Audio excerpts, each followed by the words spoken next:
Hello, everyone. We are back. This is another live stream by CreateIRL, The Boom. And today, Romina, once again, we have a very, very special guest. How are you doing?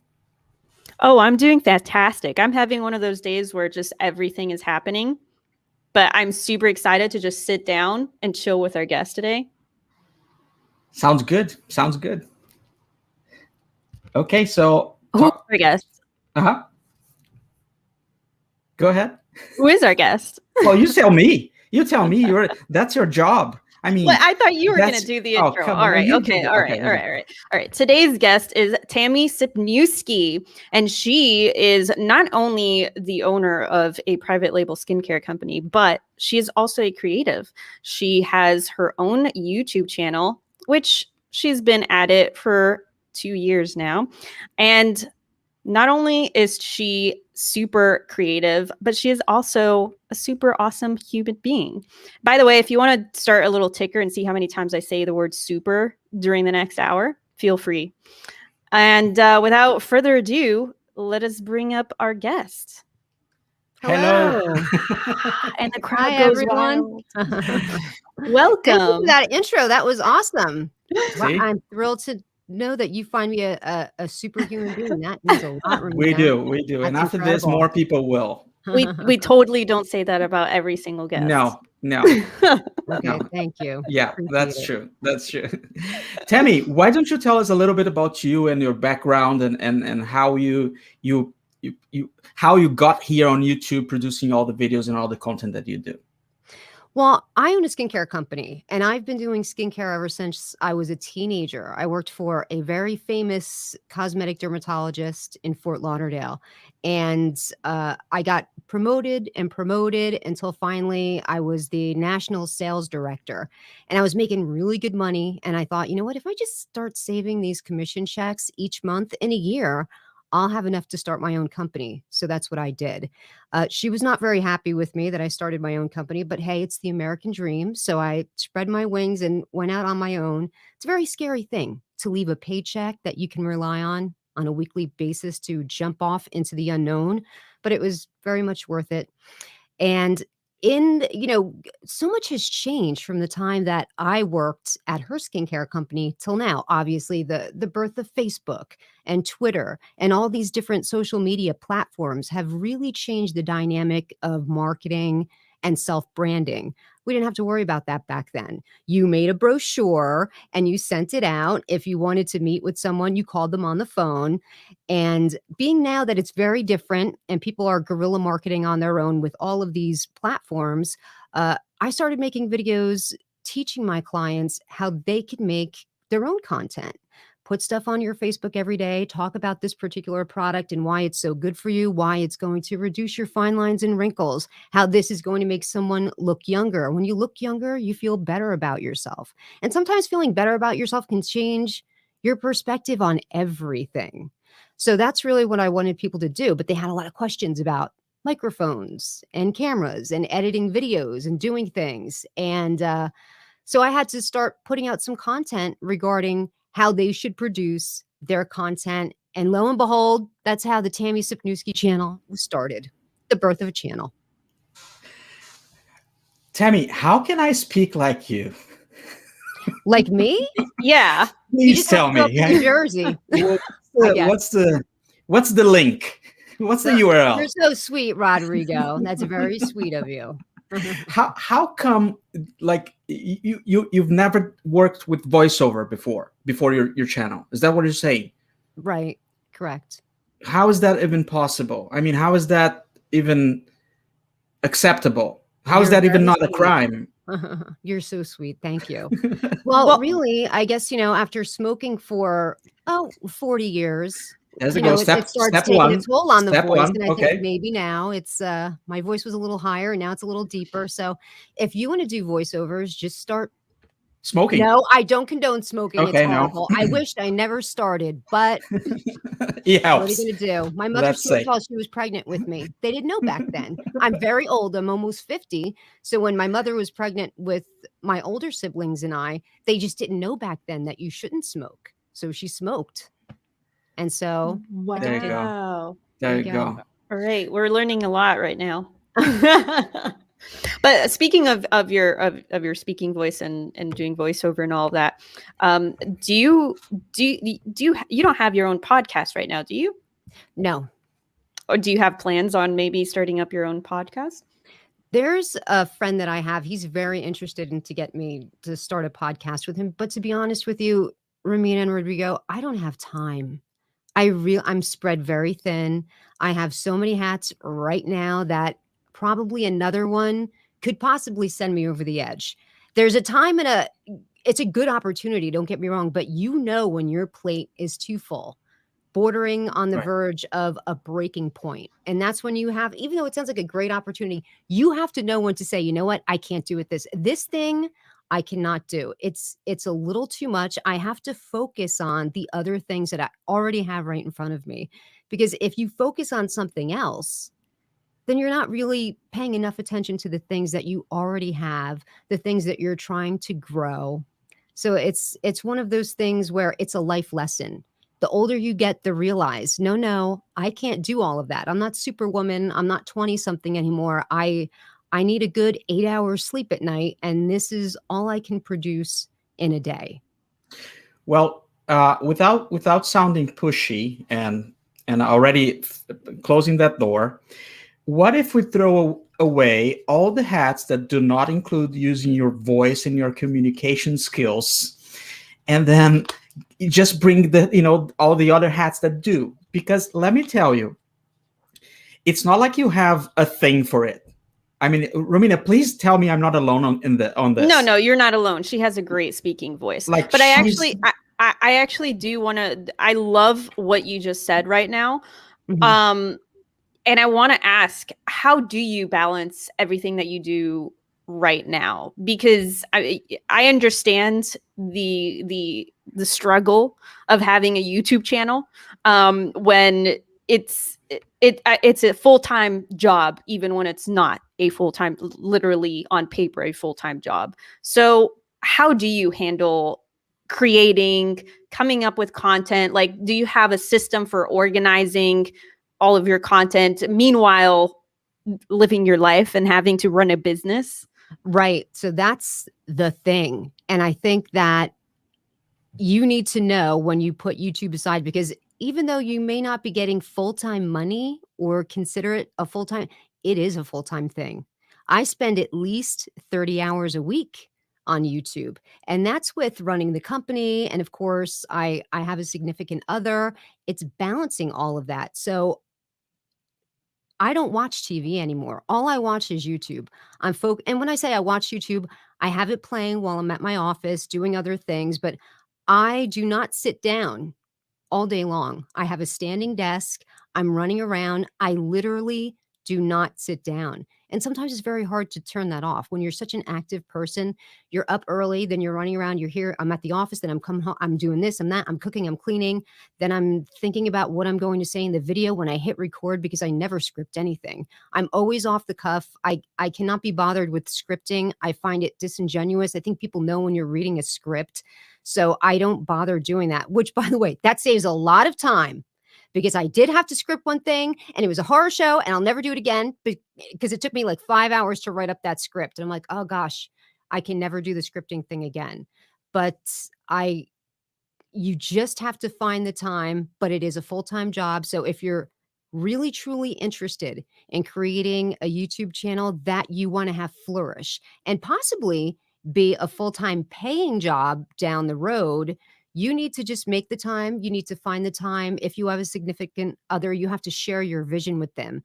You can't hide it from them and say, okay, well, I'm going downstairs and, I'll be up in a couple hours, because of course they're going to think you're doing something else. So just sharing the vision with them, and maybe they can help take over some of the responsibilities that maybe you don't have to do. Maybe the laundry and the cooking and the dishwasher and all of this other stuff. If that's where your vision is, if you're in a partnership, it should be a joint vision. You need to share in the vision of your future together. I really love that. Yeah.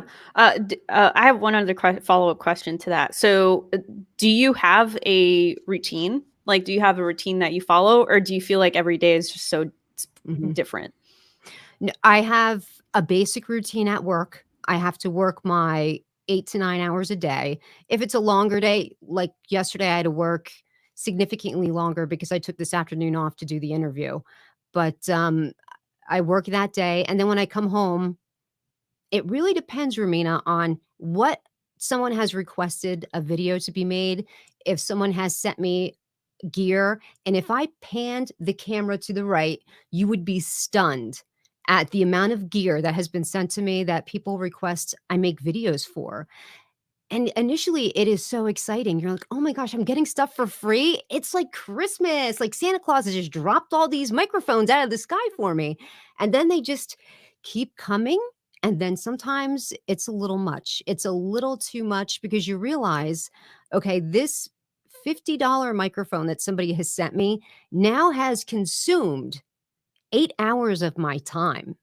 And if you think about it, how, even though I got it for free, not really, because I just spent 8 hours into it, 3 hours with filming, maybe an hour for B-roll, a few more hours to edit it and go through everything, create the thumbnail. So it's not like it's something for free. Oh, I'm paying for it with my time. And the time, that's really the only thing that you have a very finite amount of. And that is the most precious thing of all, is your time. So you have to make wise decisions as to how to spend it. So someone had sent me 2 lavalier microphones. I really expected them to be better quality. I'm not even going to do the review on them because I feel like it's not worth my time. I appreciate that they sent me the lavalier microphones. If they were better quality, I would think about it. But no, I have to just start saying absolutely not, no to things. I reviewed a microphone last week that it was so bad. And I was almost not going to do the video. But my nephew said to me, you know what, Aunt Tammy, do the video because people might buy that microphone and it's totally going to be a waste of their money. You need to let people know that don't even bother to do that. So I take comfort in the fact that knowing, hey, when I tell you something is terrible, it's not because for whatever reason, it's because it's terrible. Or if I tell you something's great and I give it a thumbs up and it's worth your money, you can take comfort in knowing I'm giving you a legitimate review. It's not because somebody sent me something for free. I don't need any more stuff. I can buy what I want. I don't need anyone to send me anything for free. Like I said, it was nice to get, but I much rather people appreciate my opinion when I give it about these products that I'm reviewing. Do you remember what was your first review? Like the very first product that you reviewed? Yes, it was the Pseudotac ST800. An XLR microphone. Mm-hmm. Great microphone, by the way. That was a great microphone. I gave it away. I give away a lot of my stuff if I have it sitting around in the office enough, because there's so many people that can't afford things. They want to get their studio up and going and they just don't have it. And I've been given so much. I don't let things stack up. Why should it sit here and collect dust when I can send it to someone and they can begin to create and appreciate what it feels like to make something and produce something, get something out there. So that's what I like to do with all the stuff that either that's been given to me or I've personally purchased. I've probably given away $10,000 worth of stuff that I've personally put money out for. Yeah, I'm sure.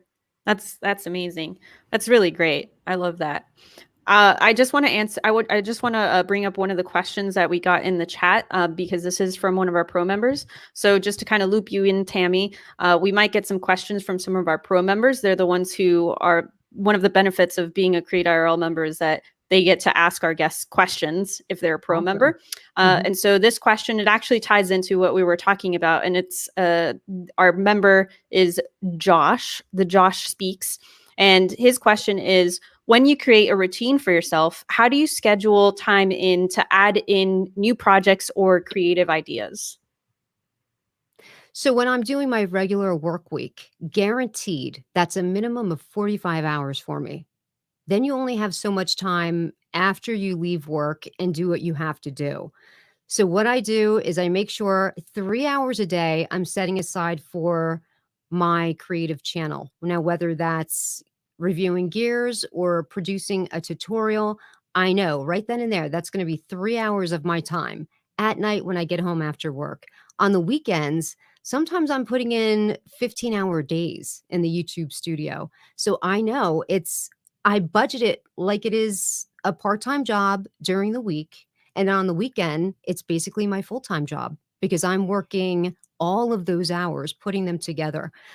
But like I said, it's my personality. I don't like to sit down and be still. I'm one of those people that I simply cannot. I simply can't sit still.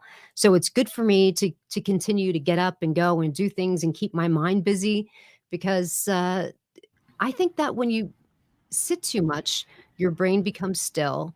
And we've all been there where we're just sitting on the couch watching TV, and then next thing you know, you're growing roots into it.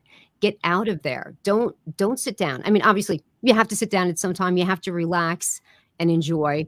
But when you're young is the time to really have the drive and ambition to do the things that you want to do, because the older that you get, you'll be less inclined to get up. If you're more active through your youth, you're going to stay active. Of course, health things will inhibit you as you get older, but it's important to, just have that drive in you and find the time. You just have to find, if you can't make it, you have to find it. That might mean putting in some pretty late hours and staying up late at night. Josh.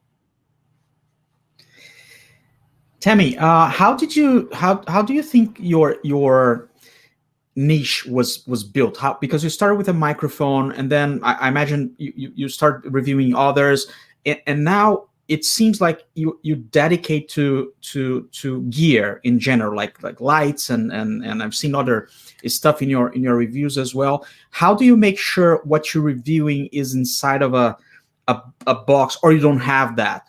How do you curate the content that you put out? Companies will send me things for free to review, but I feel that's not really why I started my channel. I started my channel because I was a seeker on YouTube. I was seeking answers. I was looking for tutorials. I wanted to learn how to edit videos. This way I could show my clients, okay, I don't want to brag, but one of my clients is a very famous person on YouTube. She does nails and she tapes it and puts it on YouTube, and her channel is humongous.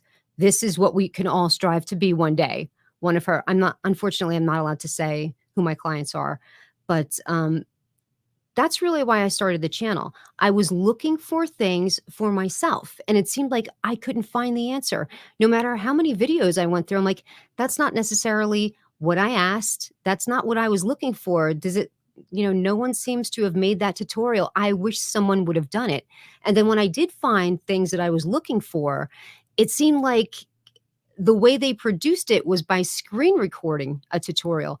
I can't follow screen recording. I need to see where somebody's hand is going with either the stylus or the Apple Pencil. That's how I will follow.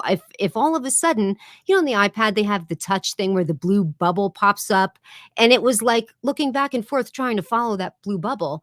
And I thought to myself, it would be so nice if I could subscribe to a channel where someone is doing these tutorials and they had a camera that was overhead. This way it would make it so simple to follow along. You could just sit there and watch their hand, see everything that they're hitting as they're going through the interface. It wouldn't have to be a guessing game.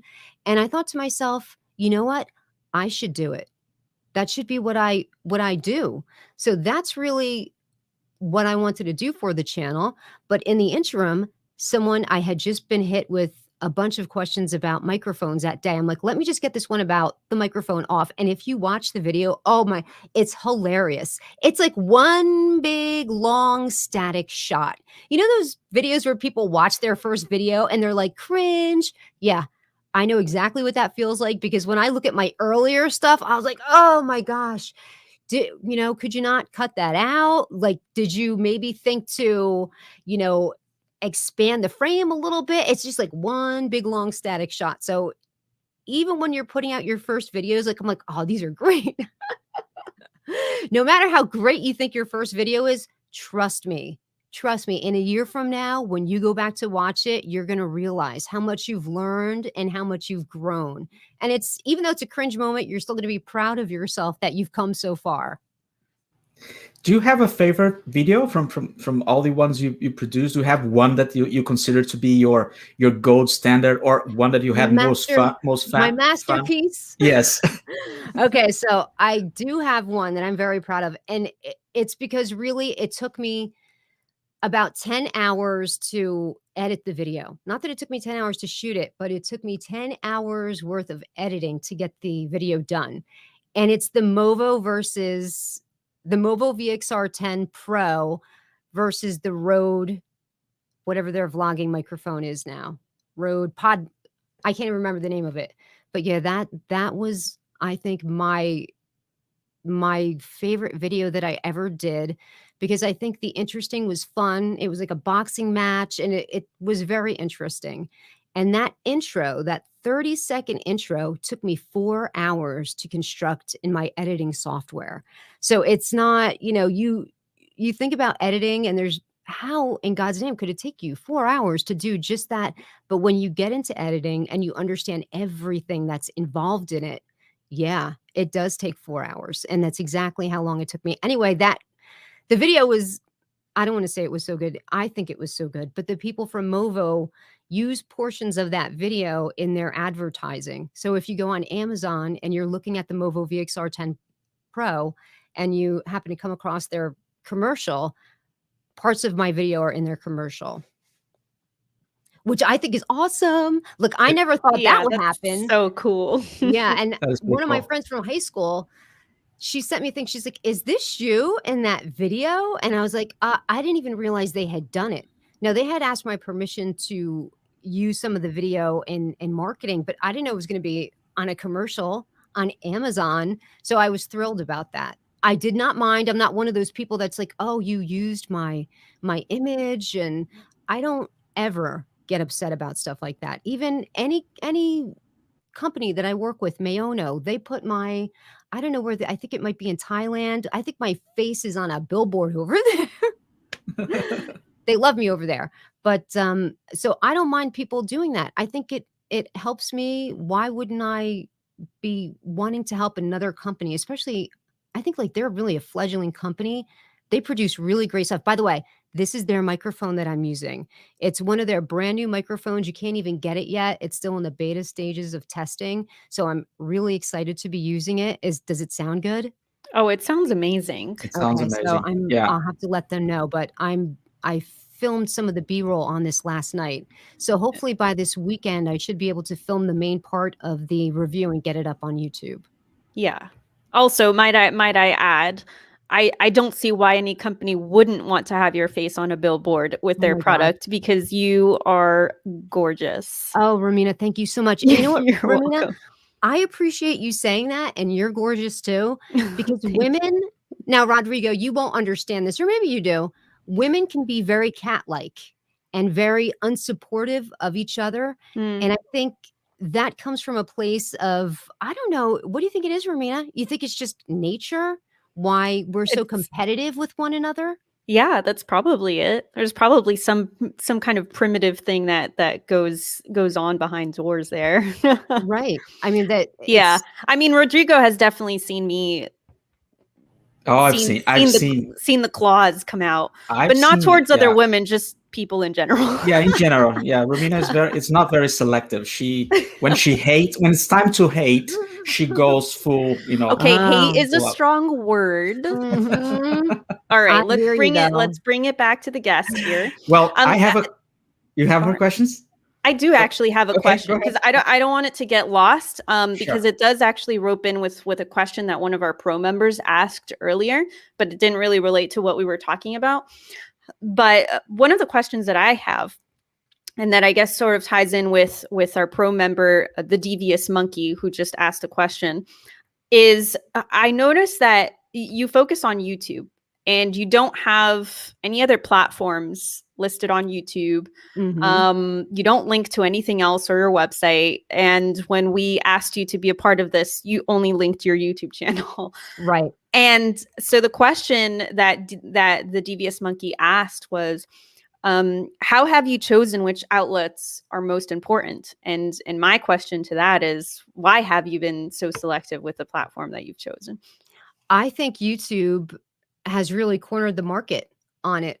I haven't found anyone who has been on Instagram and all of these other social platforms and focused on one particular thing, at least in my peer group, it seems like I wanted to just take a bite of one apple and focus on that apple. I don't have time for Instagram. I don't have time for Twitter. I don't even go on Facebook personally. I obviously, when people pass away and things happen, you have to go on Facebook to reach out to people. But other than that, I have no interest in them whatsoever.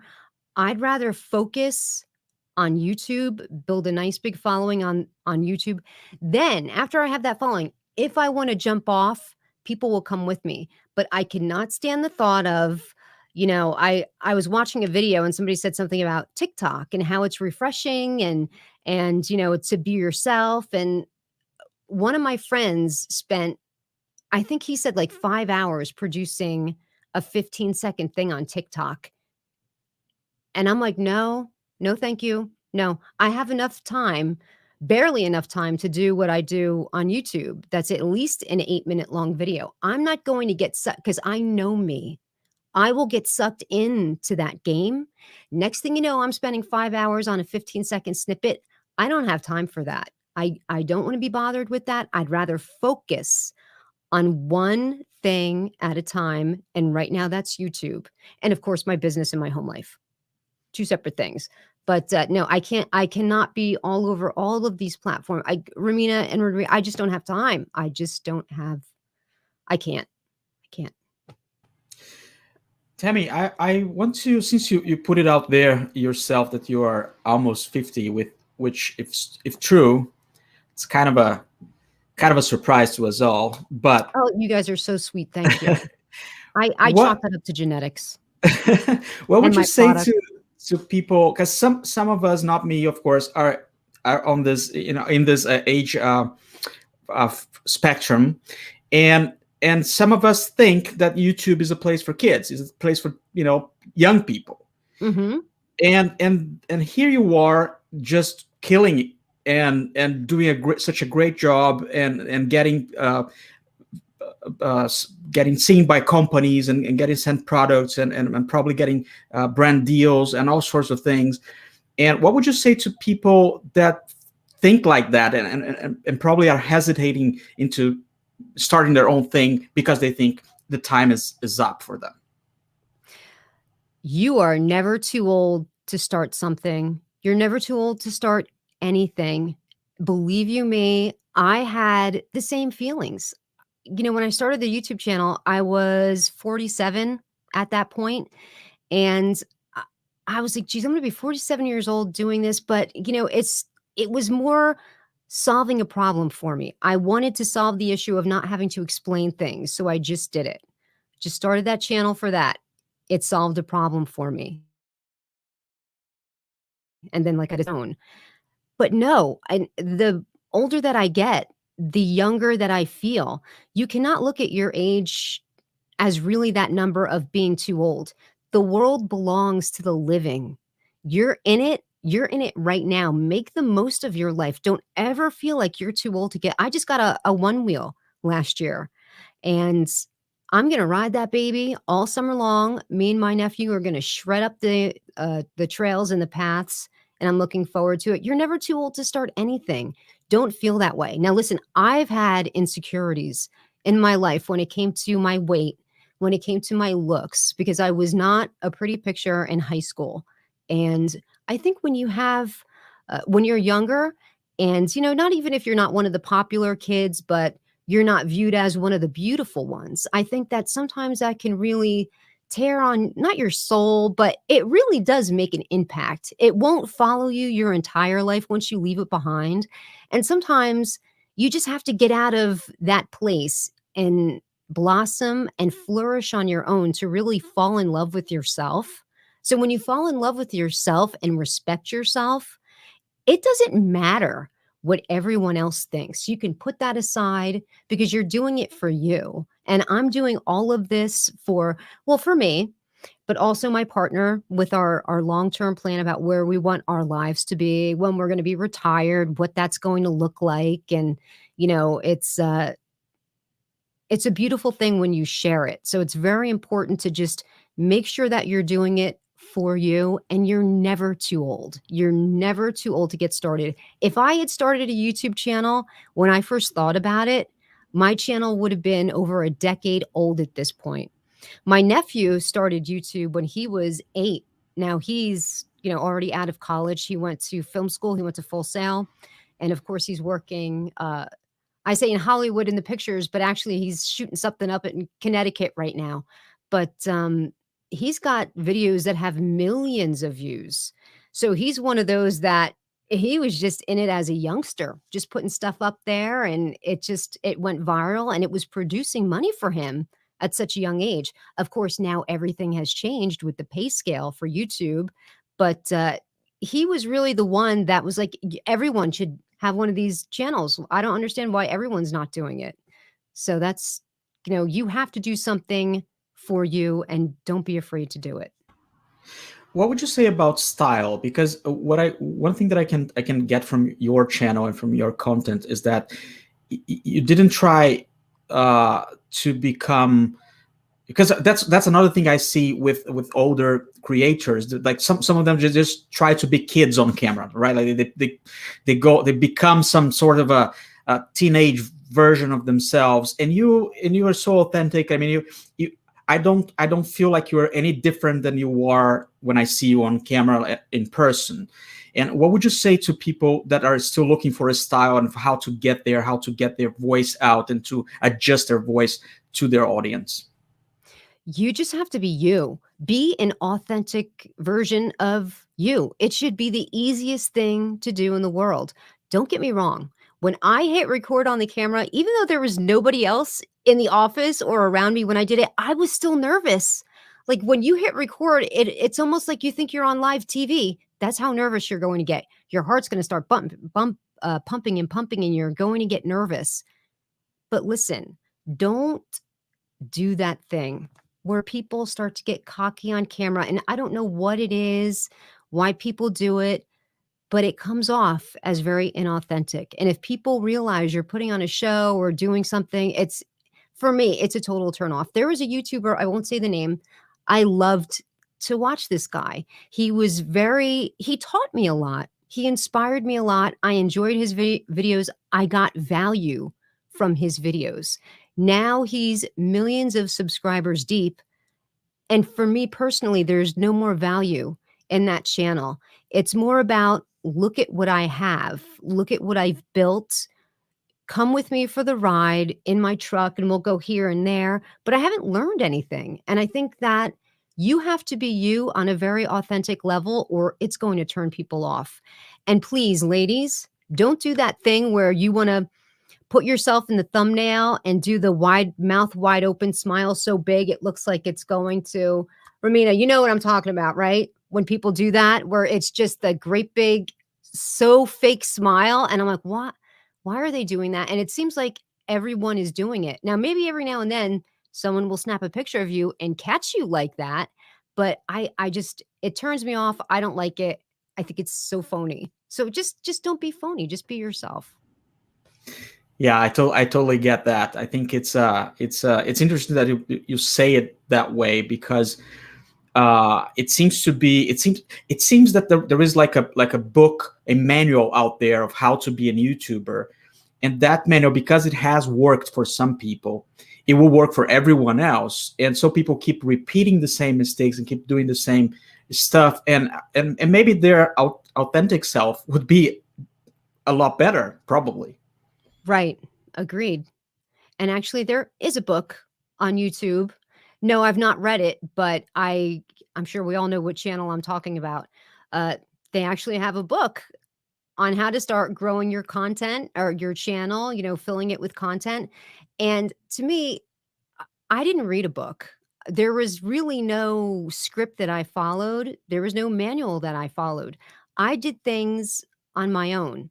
Because if I read that book and followed it, I would have been on every single platform. I would have been on Facebook and Instagram and everything else. I didn't need to do that to grow. All you have to do, but bear in mind, I was churning out content. I was putting out 2 or 3 videos a week, sometimes 4. So in the very beginning, I was you're going to be rewarded by the algorithm for the amount of videos that you're producing every week. If you get on a solid upload schedule, the algorithm is going to favor you and put you out there. That's how people found me. I wasn't, people tell you, oh, tell all your friends and all your family and get them to spread the word. I wasn't going to tell anybody I knew that I had a YouTube channel because I didn't want them to watch it and to judge me. And I was afraid of what they would think of me. So I'm like, I'm not telling anybody I got this YouTube channel except for the clients that ask questions. But as far as family and friends, no, just my nephew knows as far as I know. Other than that, everything that I've gotten is because of YouTube's algorithm with recognizing that I was producing content so much. And then they start suggesting you to people. So it's all a numbers game in the beginning. If you produce the content and you put the time in there, you're going to be rewarded by the algorithm. But I warn you, the minute that you stop, and this is true because my mother had passed away, and then my best friend in the world had passed away, very close together. And while he was dying in the hospital, I took a complete month off because how can you think of doing anything when somebody that you love so much is literally going to leave this world? And so I didn't produce anything for about 8 weeks, I would say. Maybe not that long, but I was punished very badly in the algorithm. Like I think I lost like 500 subscribers. And I was like, oh, I feel like I've been dumped. But then somebody's like, no, don't worry. They purge useless accounts every now and then. So it's not that people physically dumped you, but I just didn't gain that many subscribers. And I had a huge dip in watch hours, of course. So it's a numbers game. If you're willing to put in the effort and the time to get your content out, you'll make it. You will. You just have to do the grind and be committed and focus on an upload schedule that's feasible for you. I want to bring in a question that one of our pro members, Michael, wanted to ask. You talked about earlier about not having enough time to spread out into other platforms.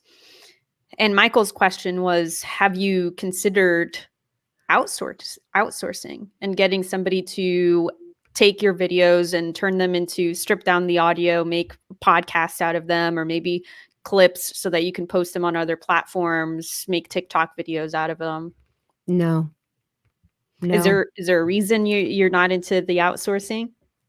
No, I'm not against it. I do a lot of outsourcing at the office because when I look at something, if I don't feel it's worth my time, I'm not going to do it. So I understand outsourcing. I don't want to go into those other ones. And let me tell you, it's not just that, I don't have the time or whatever, but look at Harris Heller. He was one of the main guys on Twitch. He just left Twitch. He's only doing it on YouTube now.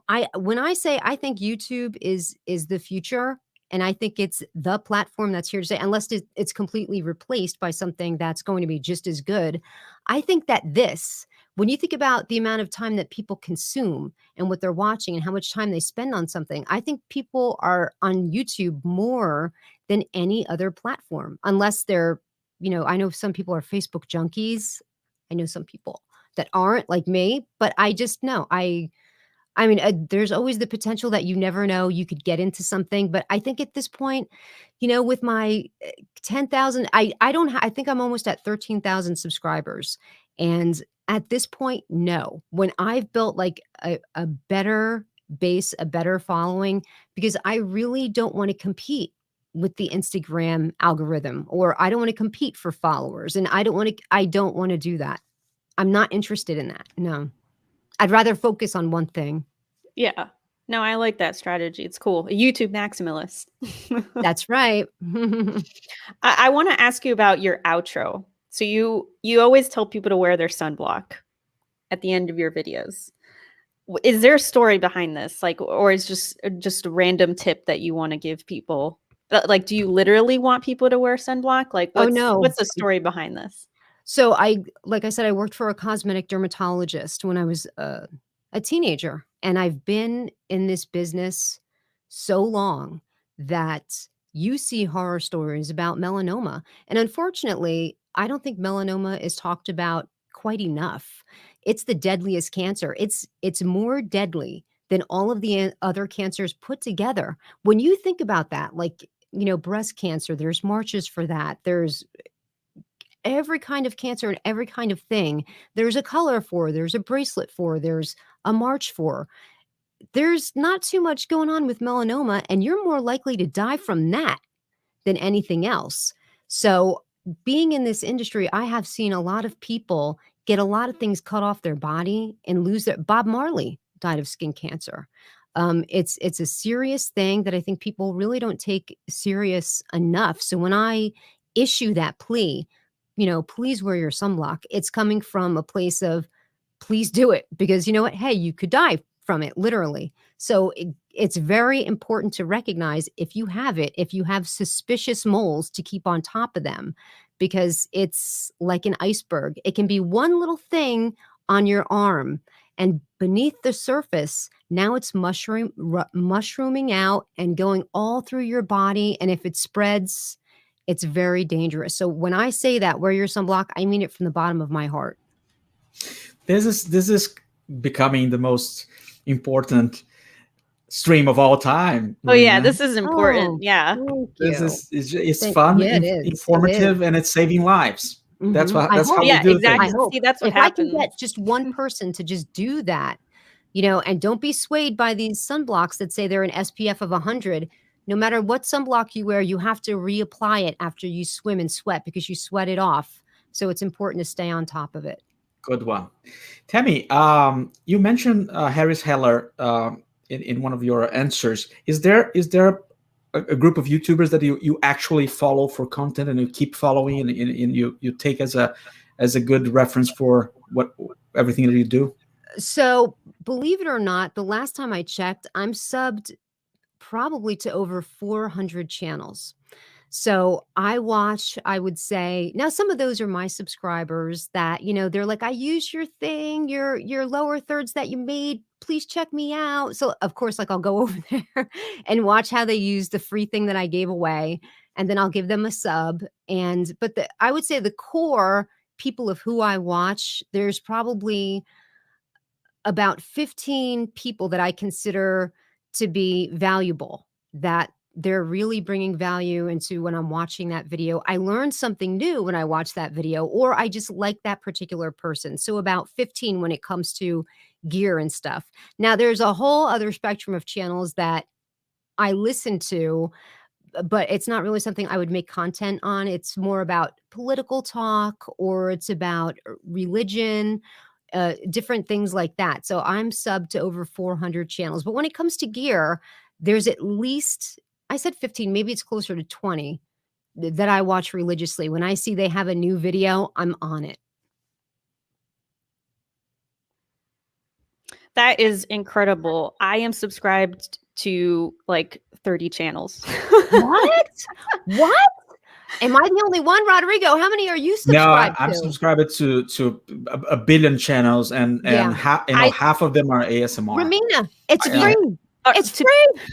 You're acting like you get charged for it. I did a purge. I did do a purge. So it was closer to the 400s. But to be fair, I also do have multiple channels. So each one is subscribed to different kinds of content. So when I go into that account, all I see is that type of content. So visually, and like my mindset, like when I want to meditate or like I want to relax, I go into the ASMR account, and I know that everything that I'm going to get is like relaxing, meditation, Zen, and all of that stuff. And I'm not going to be seeing like news and, stuff that I don't want to be seeing when I'm in that frame I hear you. of mind. But I do have one last question before we start wrapping things up. And then if Rodrigo has another question, he can ask it after.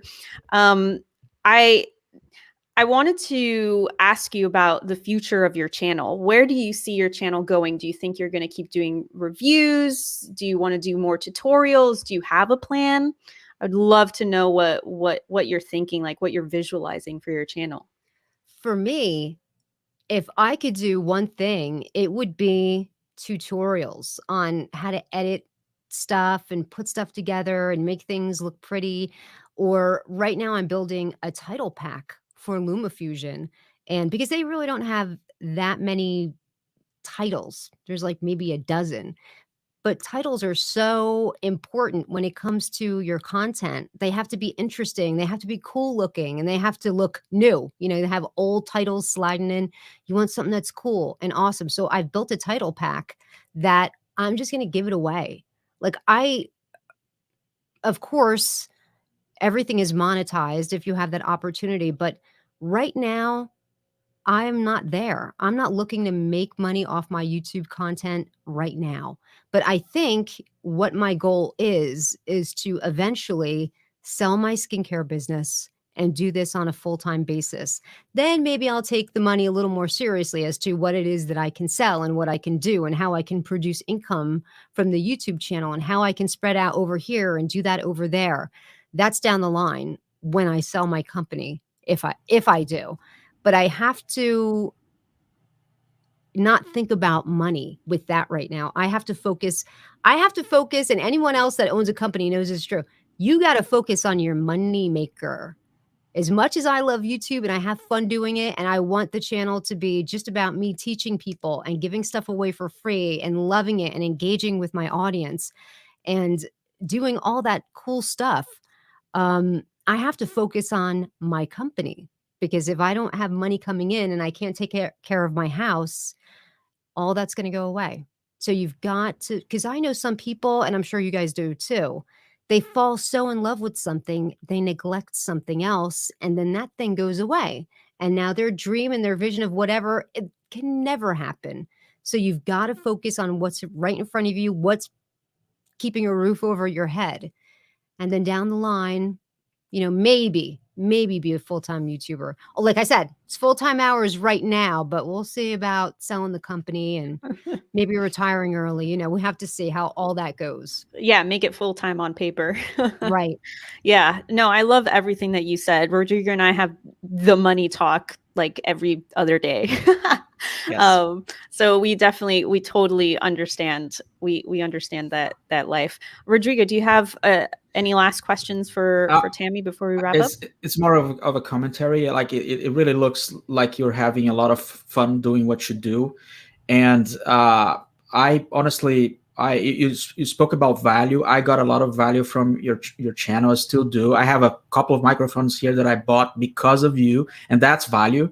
Because it's you probably saved me time, you saved me money, and you helped me get some gear that I'm very happy with. The microphone I'm using right now, I bought after watching one of your videos, and I watched plenty of videos, but only after your video seems to always be the one that okay, I get it, because it's not BS. You know, it doesn't sound like BS. It's and even when you give your recommendation, you actually say it. Like you say, buy this thing, don't buy this thing, which, you know, some YouTubers, they don't seem to be able to anymore because they have so many strings attached to brands and everything else. They can't do it, right? And so I just want to thank you for being with us here, and I'm sure the audience had a great time. I had a blast. It was amazing. Thanks for everything that you're doing. And thanks for so much value. You guys, thank you so much for having me. It was such a pleasure. Thank you very much. And hopefully next time I'll get the camera fixed out so my face won't be overblown, guys. It'll look much better. That's a deal. All right. So if you want to check out Tammy, then look her up on YouTube. That's Tammy Sypniewski. Or you can click the link if you are lazy. It is in the description of the YouTube video attached to this episode of The Boom. Now, if you want to know more information about CreateIRL, then please visit CreateIRL.com. We have a free membership for the crashers, and then we have a pro membership. Those are the ones who get a little bit extra. They get the sprinkles on the Sunday. Yes, that's true. And once again, thank you everyone who came, who, you know, for the chat, for the comments, for the conversation. You guys are the reason we do this, and we hope you enjoyed it, and we'll see you again next time. Bye-bye.